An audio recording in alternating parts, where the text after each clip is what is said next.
Beberapa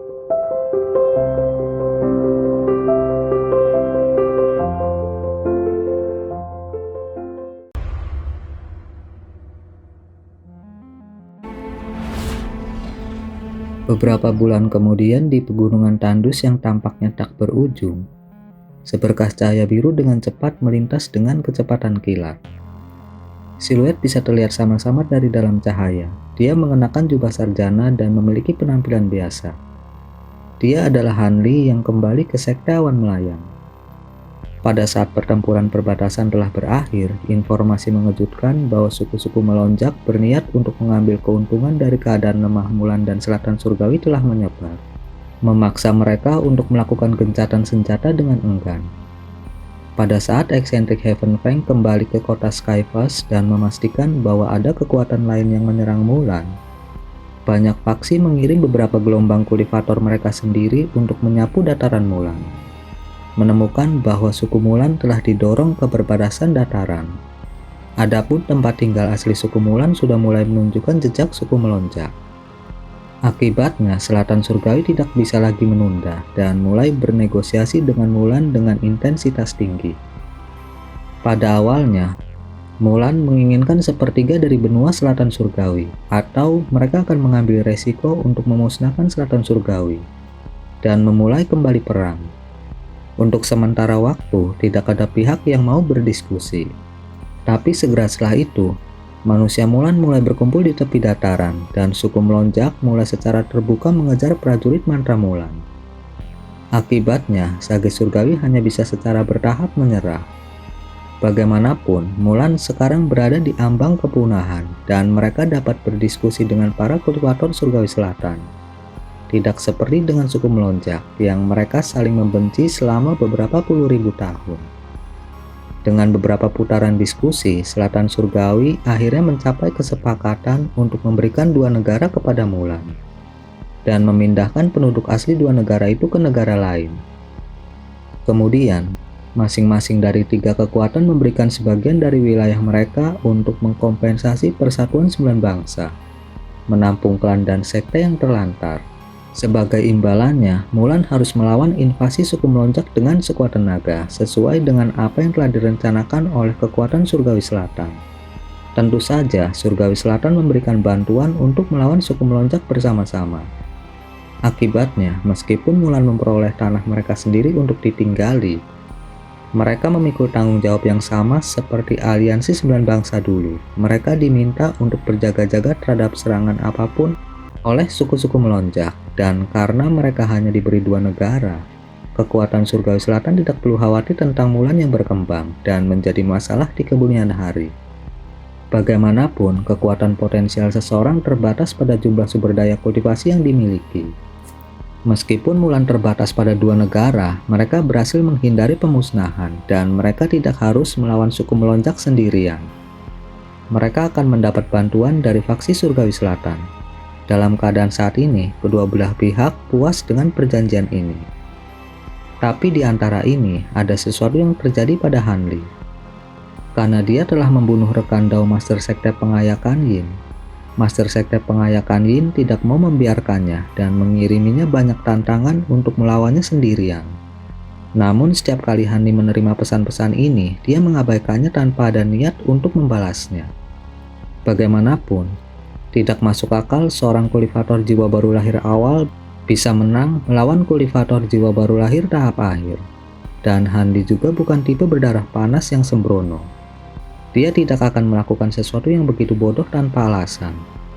Setelah diskusi antara Mulan dan Selatan Surgawi selesai, Master Sekte Pengayakan Yin tampaknya telah mencapai kesepakatan dengan para Sage Surgawi Mulan.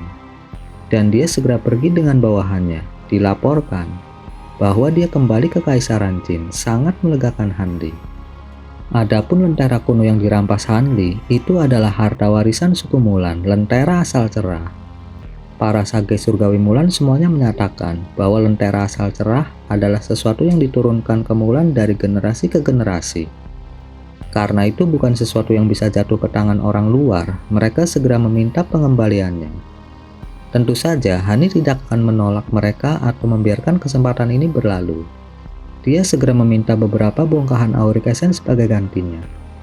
Tetapi sangat disayangkan bahwa Mulan tidak memiliki banyak darinya. Mereka hanya mampu menemukan sepotong kecil. Akibatnya, Hani dengan enggan menerima bahan langka lainnya sebagai kompensasi dan mengembalikan lentera kuno.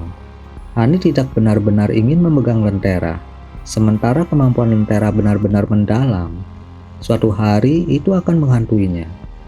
Jika memutuskan untuk menyimpannya, akan datang suatu hari di mana Mulan akan bersekongkol untuk mendapatkannya kembali. Karena itu, lebih baik untuk menyingkirkannya. Dalam perjalanan kembali ke sekte awan melayang, Hani melirik kantong penyimpanan di pinggangnya. Ketika dia mengembalikan lentera kuno dengan imbalan bahan langka, Mulan telah mengembalikan harta karun kuno keranjang bunga dan awan renda ungu tanpa diskusi sebelumnya. Tampaknya, Mulan dengan jelas memahami. Jika mereka akan tinggal di Surgawi Selatan untuk waktu yang lama, mereka tidak dapat menyinggung para kulipator tingkat tinggi Selatan Surgawi. Dengan demikian, harta karun kuno dikembalikan kepadanya, sehingga tidak akan ada dendam di antara mereka. Karena Hani telah menunjukkan kekuatan yang luar biasa di usianya yang masih muda. Bahkan para sage Surgawi Mulan pun memandangnya dengan ketakutan. Dengan harta karun kuno yang dikembalikan, Hani segera mengembalikan awan renda ungu ke Silver Moon. Meskipun Silver Moon hanya memanfaatkan harta karun itu saat dia berada di tubuh rubah iblisnya, dia telah menggunakannya dengan sangat baik. Karena Hani bukan tipe yang tidak tahu berterima kasih, dia memberikan awan renda ungu padanya sebagai hadiah. Ketika berita menyebar bahwa para kulipator Surgawi Selatan dan Mulan telah bergandengan tangan, suku melonjak menjadi ragu-ragu untuk sementara waktu. Meskipun mereka menempatkan sejumlah besar kulipator di perbatasan dataran Mulan, mereka tidak segera melancarkan serangan. Mereka hanya mengamati tindakan Selatan Surgawi dan Mulan, memutuskan untuk hanya mengamati dalam waktu dekat. Namun, tindakan suku melonjak hanya menimbulkan kekhawatiran yang lebih besar bagi Master Sandris dan tokoh terkemuka lainnya di Selatan Surgawi. Mereka curiga suku melonjak memiliki rencana besar untuk menyerang benua Selatan Surgawi. Melihat bahwa akan ada cukup waktu sebelum konfrontasi lebih lanjut, berbagai kekuatan dari Selatan Surgawi bergiliran menjaga perbatasan seperti yang mereka lakukan sebelumnya. Setiap sekte akan mengirim beberapa murid elit mereka dan menempatkan mereka di dekat dua negara yang diberikan kepada Mulan. Jika suku melonjak menyerang, Mulan akan sulit ditekan, dan murid yang ditempatkan akan dapat memberikan bantuan segera. Adapun kulipator lainnya, mereka diizinkan untuk kembali ke sekte mereka. Sebagai tetua sekte awan melayang, Hani banyak berhubungan dengan senior Lu. Setelah memastikan bahwa sebagian besar murid sekte telah selamat, dia bebas untuk kembali ke sekte. Lu Lou memiliki beberapa masalah lain untuk ditangani, dan harus tinggal selama beberapa hari. Karena itu, Hani kembali lebih dulu. Dalam perjalanan, Hani menggunakan kereta kuda angin untuk mempercepat perjalanannya, memungkinkan dia untuk mengurangi waktu yang dibutuhkan untuk melakukan perjalanan kembali. Tetapi ketika dia memasuki negara bagian Si, Hani menyingkirkan kereta itu untuk menghindari perhatian yang tidak perlu. 100 km yang tersisa ditempuh dalam sekejap mata. Ketika dia melihat pegunungan awan mimpi di kejauhan, dia tidak bisa menahan senyum saat memikirkan penampilan cantik Nangong Wan. Segera, Hani menemukan dirinya di dalam sebuah ruangan rahasia, memelototi seorang pria tua berambut perak senior Cheng. Dengan wajah penuh amarah dan kedengkian, Hani berkata, "Apa yang terjadi?" Ketika dia kembali ke sekte awan melayang, dia tidak segera kembali ke kediaman guanya. Sebaliknya, dia dihentikan di tengah jalan dan dibawa ke ruang rahasia yang penuh dengan energi glasial. Di sanalah Hani melihat pemandangan yang mencengangkan. Nangong Wan telah berubah menjadi anak berusia 7 tahun, disegel di dalam lempengan es. Matanya tertutup seolah-olah benar-benar tidak menyadari sekelilingnya, membuat Hani sangat kaget dan juga marah. Senior Cheng tersenyum pahit dan menghela nafas. Jika Junior Han kembali 2 minggu lebih cepat, Anda mungkin bisa mencegah hal ini terjadi. Tidak ada bahaya dalam hidup Peri Nangong untuk saat ini, tetapi dia terpaksa menggunakan metode ini untuk menunda aktivasi kutukan segel jiwa. Kutukan segel jiwa? Bagaimana kutukan yin ini berlaku? Bukankah kutukan ini sudah lama hilang di selatan surgawi? Mungkinkah? Hani berhenti sejenak ketika sesuatu segera muncul di benaknya. Melihat Hani mengingat sesuatu, Senior Cheng memberi Hani penjelasan rinci tentang apa yang telah terjadi pada Nangongwan. Setengah bulan yang lalu, Nangongwan muncul dari kediaman guanya di pagi hari untuk menyerap embun beku dari gunung terdekat untuk menggunakan seni inkarnasinya. Dia tidak menduga akan bertemu dengan seorang pria berjubah hitam di jalan. Begitu pria itu melihat Nangongwan, dia segera menyerangnya dengan teknik jalan iblis yang ganas, menembus beberapa harta pelindungnya. Ketika Nangongwan melihat ini, dia buru-buru meminta bantuan dan berusaha melarikan diri ke arah kediaman guanya. Pada saat Senior Cheng dan murid-murid sektawan melayang lainnya pergi untuk membantunya, dia sudah jatuh ke dalam genggaman pria berjubah hitam itu. Dia hanya menekankan jarinya ke dahi Nangongwan dan segera melepaskannya. Dalam kewaspadaannya, Senior Cheng segera memerintahkan murid-muridnya untuk bersama-sama menyerang pria berjubah hitam itu. Tetapi ketika pria berjubah hitam itu melihat begitu banyak murid sektawan melayang hadir, dia tidak berusaha untuk melawan mereka. Dengan senyum dingin, dia meninggalkan selip batu giok dan terbang dengan kecepatan kilat. Tidak dapat melakukan apapun padanya, Senior Cheng membawa Nangongwan kembali ke sekte dalam upaya untuk menyembuhkannya, hanya untuk mengetahui bahwa dia telah menderita kutukan segel jiwa, batasan rahasia jalan iblis yang telah lama hilang dari selatan surgawi. Ketika pembatasan secara paksa ditempatkan pada seseorang, kecerdasan dan semangat mereka pelan-pelan disegel. Kemudian tergantung pada kultivasi target, jiwa mereka pelan-pelan dihancurkan setelah waktu yang tidak diketahui, mengubah target menjadi mayat hidup. Itu pernah menjadi metode yang sangat berbahaya untuk menghadapi musuh. Orang tua itu sangat ketakutan melihat kutukan ini dan sama sekali tidak tahu apa yang harus dia lakukan. Tetapi pada saat itu, Nangongwan berhasil bangun sendiri. Setelah mengetahui bahwa dia menderita kutukan segel jiwa, dia memucat dan segera memikirkan metode untuk menyelamatkan hidupnya sendiri.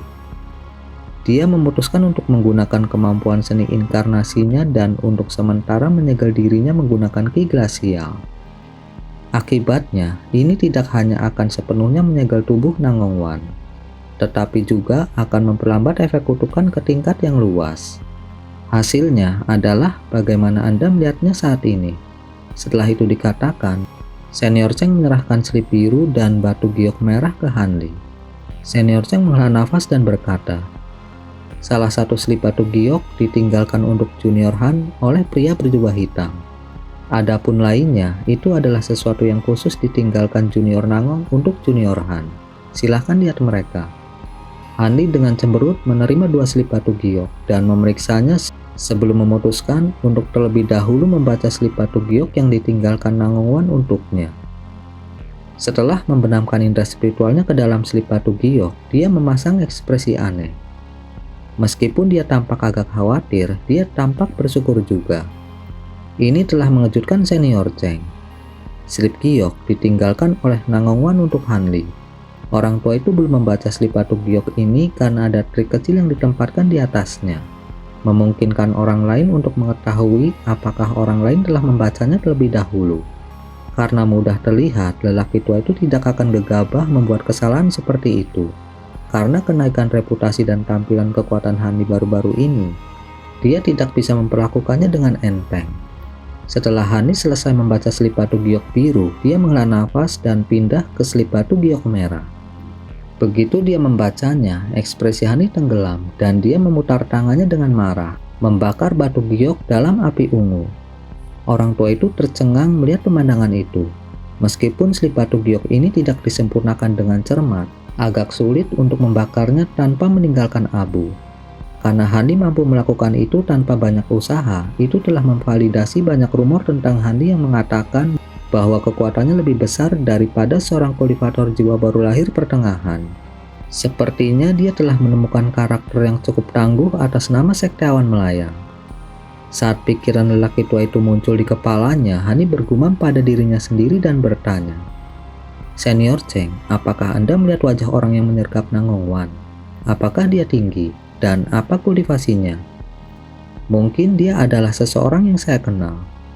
Orang tua itu segera menjawab, saya berhasil melihatnya dan dia cukup tinggi. Dia adalah seorang pemuda dengan wajah biasa.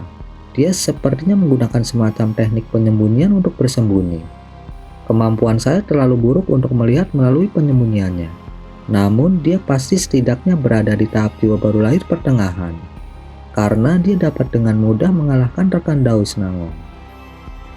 Seorang pemuda, ekspresi Hani berkedip, dia merasa itu mengejutkan. Tepat sekali, namun dengan kultivasinya, dia pasti seperti Junior Han. Dia pasti meminum semacam pil obat atau mengembangkan beberapa teknik untuk menghentikan penampilannya.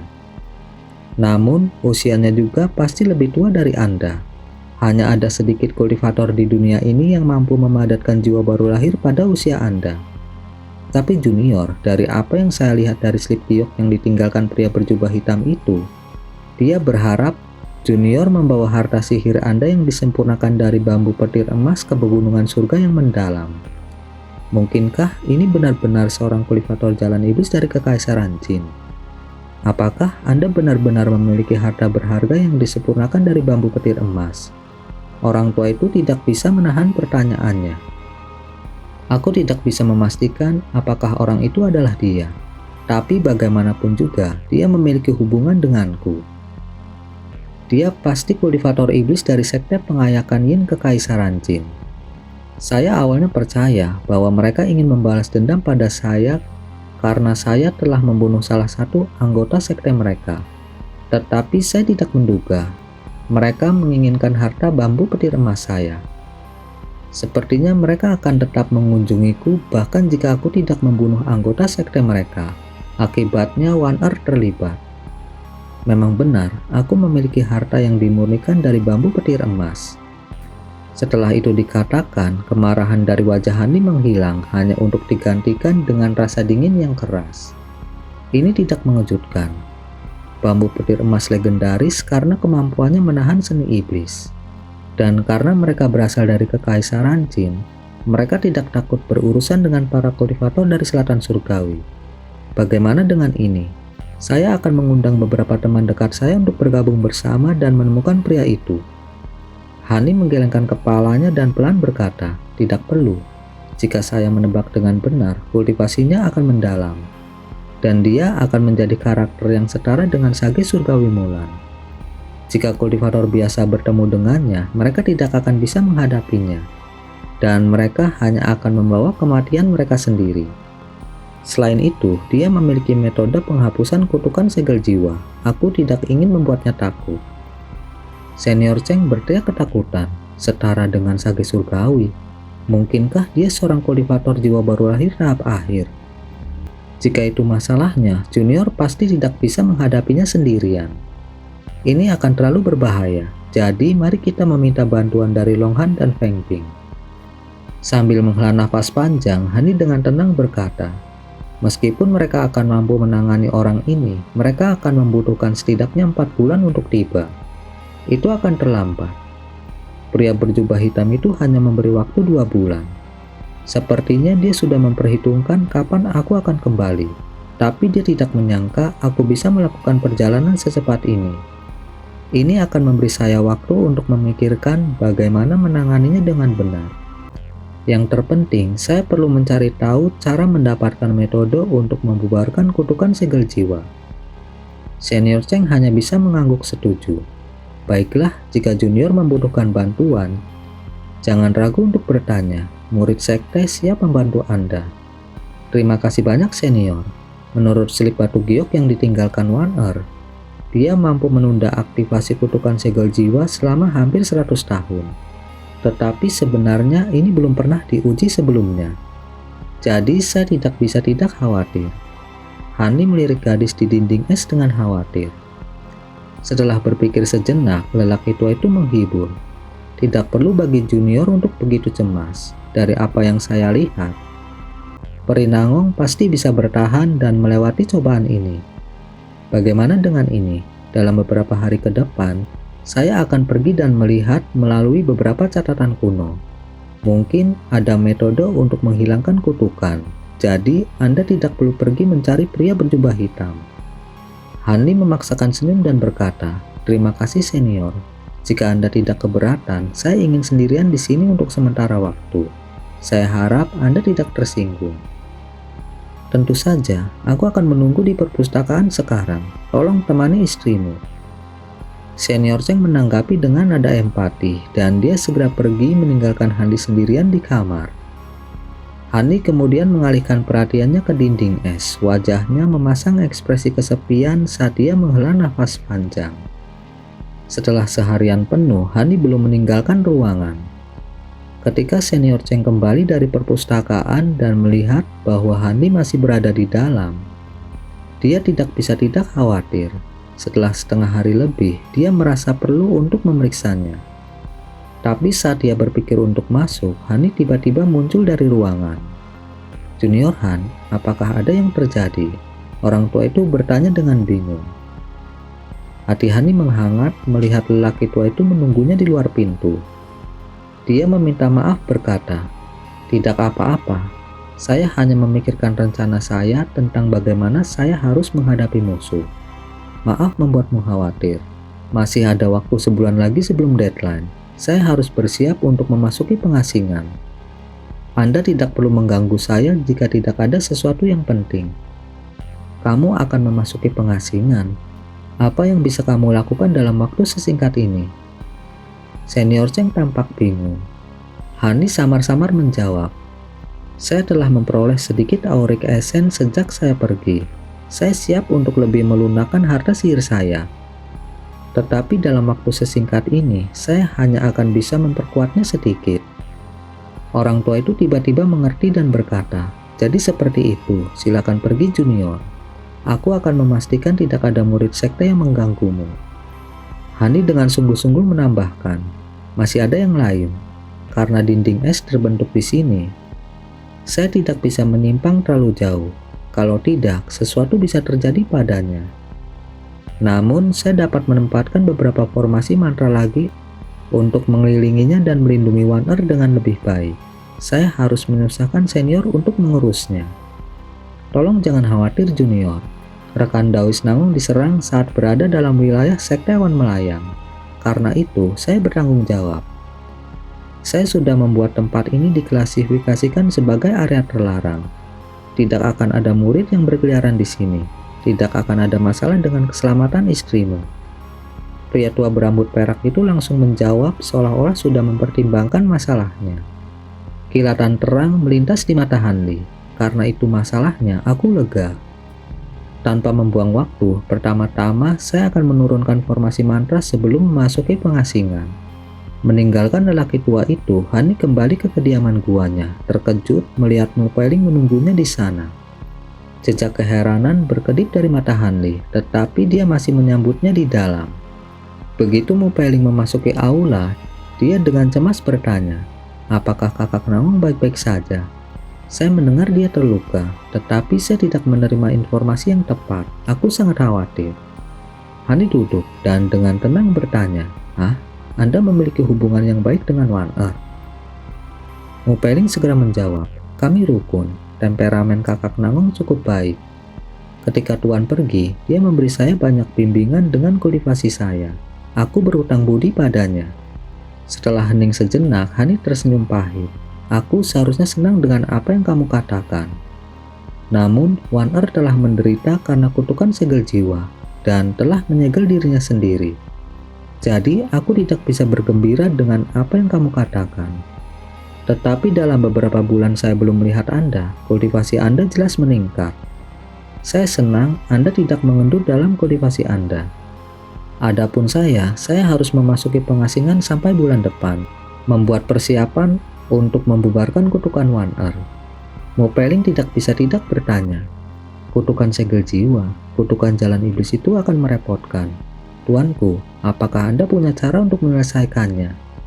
Ekspresi kasar tiba-tiba muncul di wajahnya. Hani dengan muram berkata, "Menyelesaikannya, cara satu-satunya hanyalah dengan mengalahkan orang yang meletakkan kutukan itu dan mendapatkan metode untuk melarutkannya dari tubuhnya.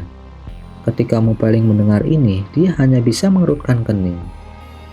Pada saat itu, murid yang diambil Hani, Liu Yu, datang mengunjunginya. Selain mengirim salam kepada tuannya, dia juga datang untuk bertanya tentang Nangongwan. Sebagai orang yang pandai, dia berteman dengan Nangongwan, istri tuannya. Ketika dia tiba, Hani memberinya ringkasan singkat tentang apa yang telah terjadi, termasuk menyebutkan kutukan segel jiwa. Ini telah membuat Liu Yu khawatir, tetapi mengingat pengalaman dan kultivasinya yang kurang, tidak ada yang bisa dia lakukan. Tanpa niat untuk terus mengobrol dengan kedua wanita itu, Hani mengantar mereka keluar. Secara alami, keduanya tidak mengajukan keberatan dan dengan patuh pergi. Tapi saat keduanya meninggalkan kediaman gua, mata Liu Yu berkedip dan dia tersenyum pada Mupeling. "Rekan Taoismu, sementara kamu adalah selir tuan, tampaknya kamu masih seorang gadis dan diperlakukan hanya sebagai tamu. Mungkinkah kecantikan Anda tidak membuatnya tergerak, atau ada alasan lain? Meskipun kecantikan Nona Nangong di atas Anda memiliki bentuk tubuh yang lebih baik." "Maksudmu?" Mupeling tersipu segera setelah dia menyadari apa yang dimaksud Liu Yu. Kemudian sambil tersenyum, Liu Yu melesat ke langit dalam seberkas cahaya. Setelah kosong berdiri di tempat sejenak, Mupeling segera terbang dengan alat sihirnya. Ketika Hani melihat kedua wanita itu pergi, dia memeriksa kebun obat dan ruang serangga untuk melihat mereka semua baik-baik saja. Kemudian setelah membawa beberapa bahan penyempurnaan alat ke dalam ruangan tertutup, dia mulai menggunakan api jiwa baru lahir untuk meredam esensi aura menjadi 36 pedang terbangnya. Selain potongan-potongan auric essence yang dia peroleh dari Master Sandridge dan Mulan, dia juga diberi sepotong auric essence oleh Long Han atas nama Aliansi Jalan Surgawi. Akibatnya, dia memiliki lebih dari cukup auric essence untuk sepenuhnya meredam 36 pedang terbangnya. Membuat material tambahan menjadi harta sihir yang lengkap bukanlah tugas yang rumit. Namun itu agak mendesak untuk dilakukan hanya dalam 1 bulan. Hani hanya bisa duduk dan melakukan yang terbaik untuk melunakkan pedangnya sampai mereka bisa membentuk versi minor dari formasi pedang besar Aureta, yang memungkinkan dia untuk bertarung melawan kultivator jiwa baru lahir tahap akhir. Adapun orang yang menempatkan kutukan segel jiwa pada Nangongwan, kemungkinan besar dia adalah Master Sekte Pengayakan Yin. Han Li perlu mendapatkan metode untuk menghilangkan kutukan, dan bentuk kecil dari formasi pedang Auret akan menjadi caranya untuk mendapatkannya. Dengan pemikiran itu, Hani meletakkan tangannya di kantong penyimpanannya dan memanggil beberapa keping auric essence dengan berbagai ukuran ke tanah. Dia kemudian memanggil bahan tambahan dari kantong penyimpanannya di sisi mereka. Hani duduk bersila dan menunjuk ke bagian terkecil dari auric essence. Batu emas samar-samar melayang di udara dan perlahan terbang menuju Han Li. Hani menatapnya dengan teguh dan menunggu sampai 1 meter di depannya sebelum berhenti. Kemudian dengan tangannya dipegang dalam gerakan mantra, dia memuntahkan api jiwa baru lahir biru yang mempesona. Dengan ledakan ringan, itu mengenai auric essence dan langsung menyelimutinnya. Hani perlahan memulai mantranya, dan api biru yang baru lahir tiba-tiba menyala, bersinar semakin terang. Perlahan melelehkan batu di dalamnya. Dia menatapnya dengan ekspresi tegas. Setelah 1 jam berlalu, sebagian besar kotoran menetes ke lantai karena cukup cair. Sisa dari auric essence tetap berada di dalam api sebagai cairan tembus pandang. Begitu Hani melihat ini, dia melemparkan dengan bajunya dan menyapu kotak giok dari tanah. Itu langsung membuka dirinya untuk mengungkapkan bubuk perak halus. Bubuk itu kemudian disapu ke dalam esensi aura cair dalam seberkas cahaya perak, mengocok api biru. Cairan transparan itu kemudian mulai bersinar dengan cahaya perak. Dan setelah mengenainya dengan beberapa segel mantra, itu sepenuhnya diserap.